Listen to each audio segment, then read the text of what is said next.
Hello everyone, welcome back to my YouTube channel Hut of Knowledge. तो आज हम बात करते हैं चैप्टर 7 के न्यू टॉपिक्स के बारे में, extinct species and endangered species.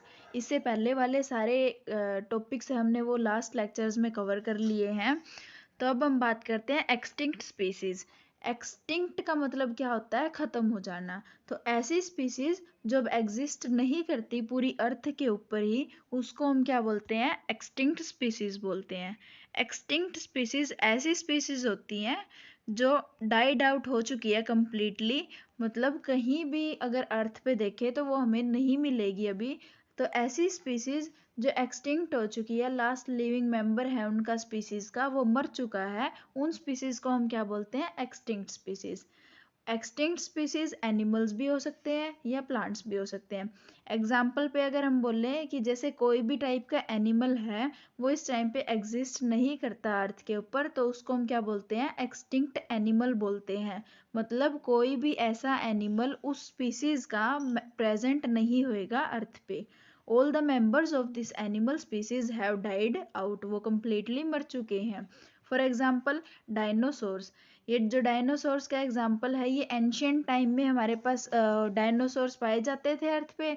तो अब यहाँ पे क्या हो चुके हैं? ये एक्सटिंक्ट हो चुके हैं लंबे टाइम से। कुछ एग्जाम्पल्स और भी हैं एक्सटिंक्ट स्पीसीज ऑफ एनिमल्स के: dinosaurs, dodo, cave lion, Caspian tiger and Irish deer. All the members of these animals are dead. इन एनिमल्स के जितने भी मेंबर्स हैं वो कंप्लीटली डेड हो चुके हैं। अब हम इन एनिमल्स को दोबारा नहीं देख सकते। They have all vanished from this earth for various reasons.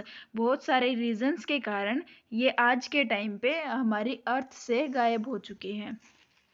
Next is endangered species. अब एंडेंजर्ड स्पीसीज क्या होती है? The species which are facing the risk of extinction are called endangered species.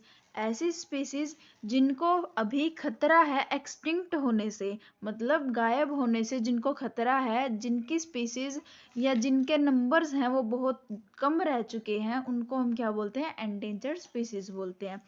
Endangered species ऐसे animals या ऐसे plants होते हैं जो क्या होते हैं? Which are on the verge of vanishing from the earth, गायब होने की कगार पे हैं। They are the animals and the plants that exist in small numbers on the earth. Earth के ऊपर इनके नंबर्स बहुत ही कम रह चुके हैं। And if we do not take quick action to save them, they may be lost forever. अगर हमने कोई भी क्विक एक्शन इनके ऊपर नहीं लेते हैं तो वो हमेशा के लिए एक्सटिंक्ट हो जाएंगे। एग्जाम्पल क्या है? Wild animals whose numbers are diminishing to such a low level that they might face extinction soon. ऐसे वाइल्ड एनिमल्स जो बिल्कुल ही बहुत कम अमाउंट में रह गए हैं, कम नंबर्स में रह गए हैं, वो जल्दी ही एक्सटिंक्ट हो जाएंगे। तो उनको हम क्या बोलते हैं? एंडेंजर्ड एनिमल्स बोलते हैं। An animal species became endangered either because it is few in numbers, or it is being killed by the predators, or it is being hunted by the human beings, or its natural habitat is being destroyed by deforestation।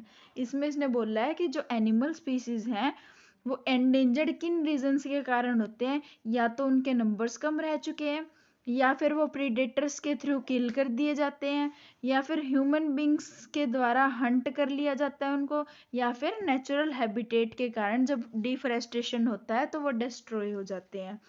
In fact, the survival of some wild animal is becoming more and more difficult day by day। बल्कि आज के time पे जो wild animals हैं उनका survival बहुत ज़्यादा difficult होता जा रहा है, because of the destruction of their natural habitats. Natural habitats के कारण जो डिस्ट्रक्शन होता है उनके कारण। कुछ एग्जाम्पल्स हैं एंडेंजर्ड एनिमल स्पीसीज के: tiger, snow leopard, great Indian rhinoceros, Asiatic lion, desert cat, lion tailed macaque, Namdapha flying squirrel and Kashmiri stag. It is not only the big animals which face extinction. अब हमारे पास सिर्फ ये animals ही नहीं है जो extinction face करते हैं, बड़े वाले एनिमल्स ही नहीं है सिर्फ, बल्कि साथ में ऐसे स्मॉलर एनिमल्स भी हैं। The smaller animals are much more in danger of becoming extinct than the bigger animals. Bigger animals में से स्मॉल वालों को ज़्यादा खतरा होता है अगर उनके कंपैरिजन में बात करें तो। At the times, people kill snakes, frogs, lizards, bats, and owls without realizing their importance in the ecosystem. Times मतलब आज के टाइम पे लोग इन सबको भी मार देते हैं, जो छोटे छोटे एनिमल्स होते हैं उनकी इम्पोर्टेंस उनको पता नहीं होती। They might be small in size but their role in the ecosystem is very important which can't be ignored.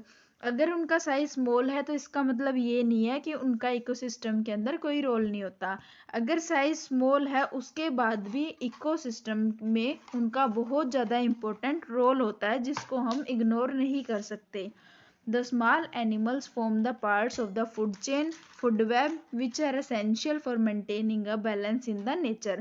आपने फूड चेन और फूड वेब के बारे में पढ़ा होगा, जो एक जाल होता है पूरा कि इस एनिमल को ये वाला खाता है, इसको ये खाता है, उससे क्या होता है हमारा पूरा इकोसिस्टम मेंटेन रहता है। तो अगर उनमें से कोई भी एनिमल डिसअपियर होता है या वैनिश होता है तो उससे हमारी फूड वेब पे, फूड चैन के ऊपर बहुत ज़्यादा इफेक्ट पड़ता है, पूरे इकोसिस्टम को वो मेंटेन नहीं रख पाता।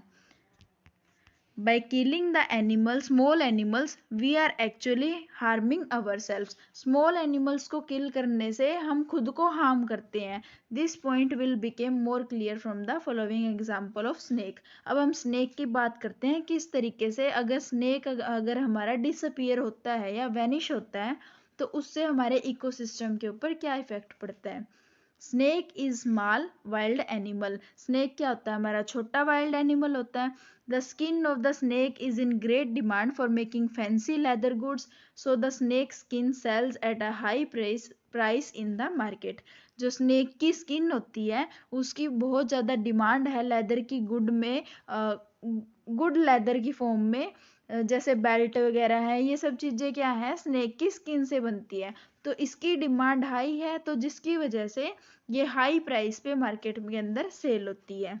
अब कुछ पैसे बनाने के लिए लोग क्या करते हैं, किल कर देते हैं स्नेक्स को indiscriminately in the large numbers to obtain their skin. उनकी स्किन्स के लिए इनको बहुत ज़्यादा अमाउंट में किल कर देते हैं। This large-scale killing of snakes disrupt the food chain in which snakes occur and creates an imbalance in the nature. अब इस स्नेक की किलिंग से कंप्लीटली जो फूड चेन होती है वो हमारी डिस्टर्ब हो जाती है और इससे क्या होता है नेचर के अंदर इम्बैलेंस होता है। एग्जाम्पल लेते हैं हम, snake is the friend of the farmer in the sense that it eats vermins, जैसे कि रैट्स हैं, माइस हैं, इन सबको क्या करता है स्नेक खाता है। जो पेस्ट होते हैं ये क्या होते हैं डैमेज करते हैं क्रॉप्स को। तो ये क्या होता है एक फ्रेंड होता है फार्मर्स का। अब जब स्नेक्स हमारे किल कर दिए जाएंगे लार्ज नंबर में उनकी स्किन्स के लिए, तो जो पॉपुलेशंस है स्नेक की वो ग्रेट लेवल पे रिड्यूस हो जाएगी। उसके बाद लेसर नंबर्स होंगे प्रीडेटर स्नेक्स के, तो पॉपुलेशन है पेस्ट की जैसे रैट्स हैं, माइस हैं, इनकी क्रॉप फील्ड में जो पॉपुलेशन है वो इंक्रीज कर जाएगी क्योंकि उस जगह पे स्नेक बिल्कुल कम हो चुके हैं। तो जो इंक्रीज नंबर होएगा रैट और माइस का वो क्या करेंगे कंप्लीट जो फील्ड है हमारी वहाँ पे स्टैंडिंग क्रॉप्स को डैमेज कर देंगे, जिससे क्या होगा प्रोडक्शन ऑफ फूड ग्रेन्स में लॉस होएगा। तो इन सब के कारण हमारे क्या होते हैं साथ में जितना ज़्यादा हम स्मॉल एनिमल्स को किल करते हैं उनसे हम खुद को ही हार्म पहुंचाते हैं क्योंकि वो क्या करता है पूरे नेचर को इम्बैलेंस कर देता है। अब हम बात करते हैं रेड डाटा बुक के बारे में।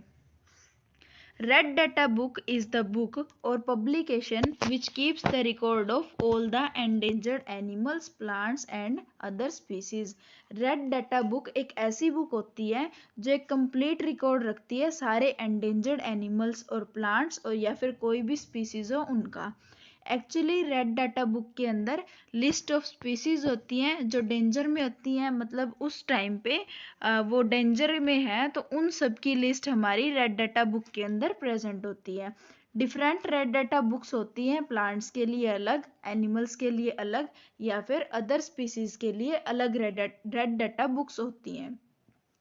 Red data book are being published in many different countries and provide useful information on the threat status of the various species. तो हमारी जो रेड डाटा बुक्स होती हैं वो पब्लिश की जाती है अलग अलग कंट्रीज के अंदर, जिससे यूजफुल इंफॉर्मेशन प्रोवाइड की जाती है कि उस जगह पे कौन सी स्पीसीज है जो थ्रेटेंड है या फिर क्या है, एंडेंजर्ड पे है। There is also a red data book of India. अब हमारी इंडिया की भी एक क्या है, रेड डाटा बुक है। कुछ एंडेंजर्ड स्पीसीज हैं, ऐसी एनिमल्स की स्पीसीज जो उसके अंदर लिस्ट की गई हैं रेड डाटा बुक के अंदर। वो क्या है, flying squirrel, Indian giant squirrel, barasingha, black buck, Himalayan musk, deer, great Indian rhinoceros, snow leopard and tiger. जो ये एडवांटेज है रेड डाटा बुक की मेंटेनिंग की, वो किस लिए करते हैं, ये इसलिए करते हैं ताकि जो स्पीसीज हैं एनिमल्स की, प्लांट्स की, वो बहुत ज़्यादा कम नंबर में है, तो उनको हम उनके ऊपर कोई एक्शन ले सके, जो वो डेंजर फेस कर रहे हैं एक्सटिंक्शन का, टाइमली उसके ऊपर हम रेमेडियल स्टेप्स ले सके, ताकि जो अथॉरिटीज हैं कंसर्न उनके ऊपर अच्छे से काम कर सके ताकि एक्सटिंक्शन ना हो। अब हम बात करते हैं माइग्रेशन की। एक हमारा टॉपिक ये भी होता है कि माइग्रेशन का मतलब होता है एक जगह से दूसरी जगह पे मूव करना। तो माइग्रेशन में क्या होता है, the process of the bird या फिर कोई भी एनिमल्स की मूविंग होती है एक प्लेस से दूसरे प्लेस में अकॉर्डिंग टू द सीजन, उसको हम क्या बोलते हैं, माइग्रेशन। इन अदर वर्ड्स क्या बोल सकते हैं हम, जब एक बर्ड मूव करता है from one place to another in one season and returns in the different season, मतलब कि एक बर्ड एक जगह से मूव करेगा एक सीजन के अंदर और फिर दोबारा से मतलब सीजन अलग आएगा तो उसी जगह पे वो रिटर्न करता है, तो इसको हम क्या बोलते हैं, माइग्रेशन बोलते हैं। Migration of bird is an adaptation to escape the harsh and the cold conditions of their normal habitat in winter so as to survive। अब जो migrations होता है वो bird का, ये इनकी एक adaptations होती हैं। क्यों होती है इनकी adaptation? ताकि वो cold से या harsh condition से अपने आप को बचा सके और वहाँ से वो क्या करते हैं, नॉर्मल हैबिटेट के अंदर सरवाइव करने के लिए माइग्रेट कर जाते हैं। जैसे अब हम इनको डिस्कस करते हैं। When the winter sets in the cold region of the earth, जो अर्थ के कोल्ड रीजन्स होते हैं उनके अंदर जब विंटर होती है तो क्लाइमेट क्या होता है, एक्सट्रीमली कोल्ड हो जाता है उन रीजन्स के अंदर। तो बर्ड्स वहाँ से नॉर्मल रीजन्स के लिए माइग्रेट करते हैं, नॉर्मल रीजन्स में रहते हैं उस टाइम पे। तो अगर जैसे जैसे ठंड बढ़ेगी तो वो क्या करते हैं, वहाँ से माइग्रेट करते हैं, इतने दूर जाते हैं जहाँ पे वार्मर प्लेसेस होते हैं अर्थ के, to escape the extremely cold winter climate and survive. Cold winter climate से बचने के लिए वो वहाँ पे माइग्रेट करते हैं। And when the winter season is over, जब विंटर सीजन खत्म हो जाता है तो these birds fly back to their original habitats in the cold regions. ये बर्ड्स वापस अपने ही कोल्ड रीजन में, जो जहाँ पे बहुत ज़्यादा ठंड हो चुकी थी उस एरिया के अंदर, वो वापस ओरिजिनल हैबिटेट्स के अंदर फ्लाई बैक कर जाते हैं। The birds which move from the very cold regions to warmer regions in winter and go back after the winter is over are called the migratory birds. ऐसे birds को हम क्या बोलते हैं, माइग्रेटरी बर्ड्स बोलते हैं। Migratory birds fly to far away places every year during a particular time because of climate changes. अब जो माइग्रेटरी बर्ड्स होते हैं ये फ्लाई करते हैं बहुत दूर दूर के प्लेसेस पे हर साल, किसी भी एक पर्टिकुलर टाइम पे, जिस टाइम पे क्लाइमेट चेंज होता है। इनका पर्पस क्या होता है माइग्रेशन का, सिर्फ सरवाइव करने का होता है और कोल्ड कंडीशंस से एस्केप करने का, मतलब वहाँ से बचने का इनका यही एक पर्पस होता है। Also for breeding by laying eggs. India is one of the destination of many of the migratory birds coming from the very cold regions on the earth। India हमारा एक ऐसा प्लेस है जहाँ पे बहुत सारे माइग्रेटरी बर्ड्स हर साल आते हैं कोल्ड रीजन से। One of the most common migratory bird which comes to India every year for few months is the Siberian crane। Siberian crane एक ऐसा बर्ड है जो हर साल इंडिया के अंदर माइग्रेट करते हैं। The normal habitat of Siberian crane is Siberia. जो नॉर्मल हैबिटेट क्या है साइबेरियन क्रेन का? साइबेरिया। ये एक बहुत ज़्यादा ठंडी जगह है जहाँ से हर साल ये बर्ड्स माइग्रेट करते हैं। When winter sets in Siberia, it gets extremely cold। तो वहाँ के जो फ्लाइज हैं वो थाउजेंड्स ऑफ किलोमीटर चल के हमारे वार्मर प्लेसेस पे आते हैं इंडिया के, जैसे भरतपुर है राजस्थान में, सुल्तानपुर है हरियाणा में, कुछ वेटलैंड्स हैं नॉर्थ ईस्ट में, और कुछ अदर पार्ट्स भी हैं इंडिया के, यहाँ पे माइग्रेशन करते हैं birds. The Siberian cranes stay in the warmer places in India for a few months. जो साइबेरियन क्रेन है वो वार्मर प्लेसेस के अंदर इंडिया में फ्यू मंथ्स के लिए आते हैं। Siberian cranes fly back to Siberia when the winter ends there. जो साइबेरियन क्रेन है वो फ्लाई बैक करते हैं साइबेरिया के अंदर जब विंटर ख़त्म हो जाती है। एंड क्लाइमेट बिकेम फेवरेबल, और हमारा क्लाइमेट क्या होता है? फेवरेबल होता है। तो अब हम नेक्स्ट टॉपिक के बारे में बात करते हैं, recycling of paper. Paper is one of the important product we get from the forest. जो हम फॉरेस्ट से प्रोडक्ट्स लेते हैं उनमें से सबसे इम्पोर्टेंट प्रोडक्ट हमारा पेपर है। पेपर वुड पल्प से बनता है, जो वुड के अंदर या फॉरेस्ट ट्रीज से जो वुड हमें प्रोड्यूस की होती है, जो मिलती है वुड, वहाँ से क्या होता है? हमारा पेपर बनता है। It has been estimated that 17 full-grown trees are needed to make 1 ton of paper। 1 ton paper बनाने के लिए 17 पूरे कंप्लीट ग्रोन ट्रीज की हमें ज़रूरत होती है। तो इसका मतलब क्या हुआ? बहुत सारे ट्रीज को कट किया जाता है पेपर बनाने के लिए। Paper making is another cause of deforestation. तो साथ में एक पेपर मेकिंग भी किस चीज़ का कारण है? डिफोरेस्टेशन का कारण है। So we should save the paper to save the forest trees. अब ट्रीज को प्रोटेक्ट करने के लिए, उनको सेव करने के लिए हमें साथ में पेपर को भी सेव करना चाहिए, ताकि जितना पेपर सेव होएगा उतना कम यूज होएगा और उतने ही कम पेड़ों को काटा जाएगा। If each one of us saves just 1 sheet of the paper in a day, we can save many trees in a year। अगर हर एक इंसान सिर्फ 1 शीट पेपर की पर डे सेव करता है तो इसका मतलब हम बहुत सारे ट्रीज को 1 साल के अंदर सेव कर सकते हैं। We can save paper by writing fully on both sides of every sheet of paper in our notebook without leaving any blank sheets। मतलब पेपर को किस तरीके से हम यूटिलाइज कर सकते हैं, उनको कैसे सेव कर सकते हैं? दोनों तरफ दो पेज की जो दोनों साइड होती हैं उनके ऊपर हम प्रॉपरली राइट करें, कोई भी ब्लैंक उसके अंदर शीट ना छोड़े। We can also save paper by using chalk and slate for doing rough work. Rough work के लिए हम चौक और स्लेट को यूज कर सकते हैं। Reuse of paper means that if possible we should use the used paper again. Reuse of paper का मतलब क्या होता है कि अगर हम पॉसिबल हो सके उस पेपर को दोबारा यूज कर सके तो उसको दोबारा यूज करना चाहिए। एग्जाम्पल क्या है? जो यूज्ड पेपर होते हैं एनवलप्स के, उनको हम रिवर्स कर सकते हैं अंदर की तरफ से और उसको दोबारा यूज कर सकते हैं। अब टर्म है ये हमारी टॉपिक की जो नाम है रिसाइकलिंग ऑफ पेपर। इसका मतलब क्या होता है? एक ऐसी प्रोसेस जिसमें जो वेस्ट पेपर होता है उसको हम दोबारा यूज कर सके, रिसाइकिल कर सके, ताकि हम उसका न्यू पेपर बना सके और उस न्यू पेपर को दोबारा यूटिलाइज किया जा सके। Paper can be recycled from old newspapers, magazines, books, notebooks and packaging materials after removing ink from them. Paper को हम दोबारा किस तरीके से यूटिलाइज कर सकते हैं, उसको हम कैसे रिसाइकिल कर सकते हैं? जैसे हमारे पास ओल्ड न्यूज़पेपर्स हैं, मैगजीन्स हैं, बुक्स हैं, या फिर ऐसी नोटबुक्स हैं जो कम्प्लीटली फिल हो चुकी है, उनके ऊपर से अगर हम इंक को रिमूव कर दें तो वो पेपर दोबारा से हम उसको रीयूज कर सकते हैं।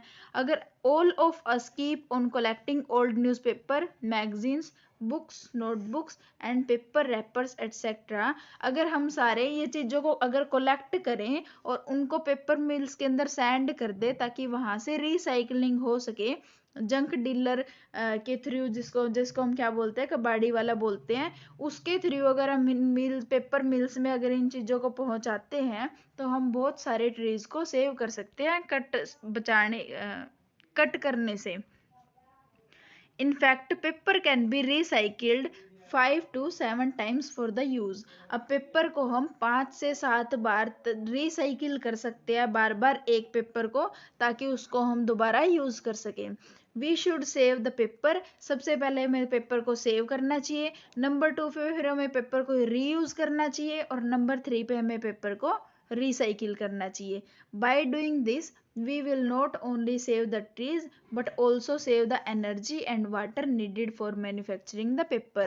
ये सब करके हम सिर्फ ट्रीज को ही नहीं, साथ में एनर्जी को भी और वाटर को भी, दोनों को हम क्या कर सकते हैं, सेव कर सकते हैं, ताकि वहाँ पे पेपर की वजह से जो उसके अंदर मैन्युफैक्चरिंग हो रही है वो कम हो जाए. The amount of harmful chemical used in paper making will also be reduced. जो harmful chemicals का मटेरियल या जितना भी मटेरियल हमारा पेपर मेकिंग में यूज होता है, उन सबको भी हम सेव कर सकते हैं. इस डिस्कशन से हम कंक्लूड कर सकते हैं कि हमें पेपर को सेव करना चाहिए, रीयूज करना चाहिए और रिसाइकिल करना चाहिए. अब फॉरेस्ट को सेव करने के लिए trees from being cut down, किस लिए करना चाहिए इन सबको, इनका रीजन है हमारे पास, ताकि फॉरेस्ट ट्रीज को सेव कर सके, वाटर को सेव कर सके जो पेपर मेकिंग में यूज होता है, एनर्जी को या इलेक्ट्रिसिटी को हम सेव कर सके जो पेपर मेकिंग में यूज होती है, हार्मफुल केमिकल्स को भी रिड्यूस कर सके. Now the last one topic is reforestation. Reforestation की बात करें हम, ये हमारा इस चैप्टर का लास्ट टॉपिक है. अब सबसे मेन प्रॉब्लम हमारी इस चैप्टर में जो हम पढ़ रहे थे वो क्या थी, डिफॉरेस्टेशन थी. मतलब पेड़ जो काटे जाते हैं वो हमारी सबसे मेन प्रॉब्लम थी. इसका सिर्फ एक ही आंसर है, दैट इज रीफॉरेस्टेशन. रीफॉरेस्टेशन का मतलब क्या होता है, the planting of trees in an area in which forest were destroyed is called reforestation.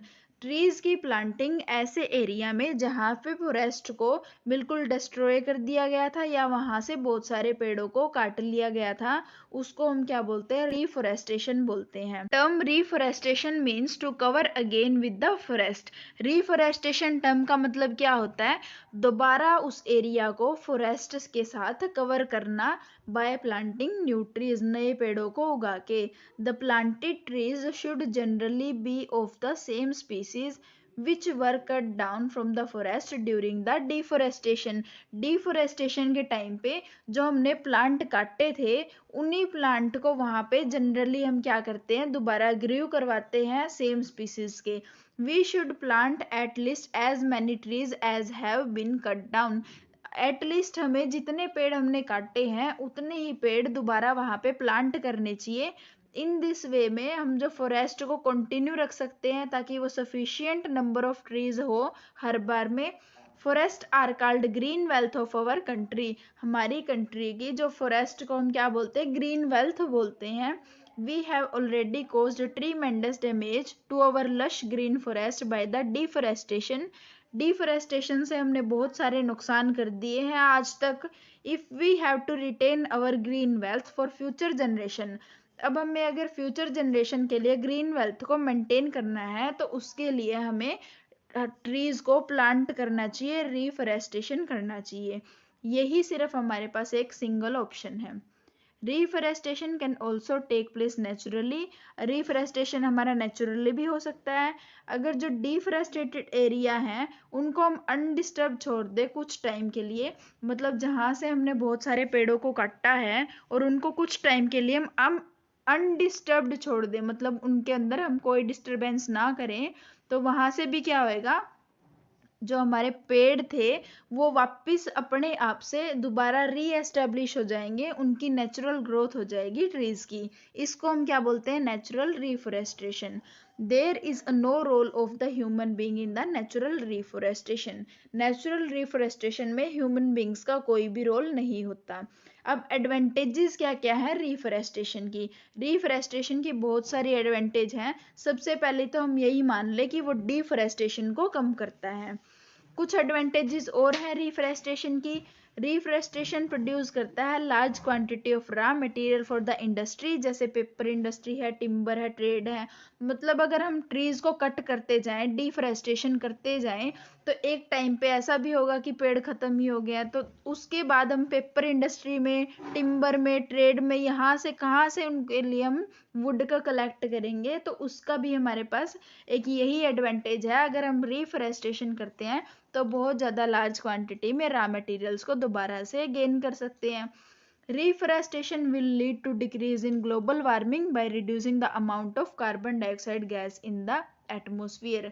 अब जो पेड़ होते हैं वो क्या करते हैं, कार्बन डाइऑक्साइड गैस को इनहेल करते हैं और ऑक्सीजन को छोड़ते हैं वो, तो उससे क्या होती है, ग्लोबल वार्मिंग भी रिड्यूस होती है। ग्लोबल वार्मिंग कैसे रिड्यूस होती है, जो CO2 की अमाउंट होती है हमारे एनवायरनमेंट के अंदर, जो CO2 होता है, कार्बन डाइऑक्साइड बोलते हैं इसको, इसकी अमाउंट ज़्यादा हो जाती है, जिसकी वजह से क्या होता है, ग्लोबल वार्मिंग होती है। मतलब हमारी अर्थ का टेम्परेचर इंक्रीज होने लगता है।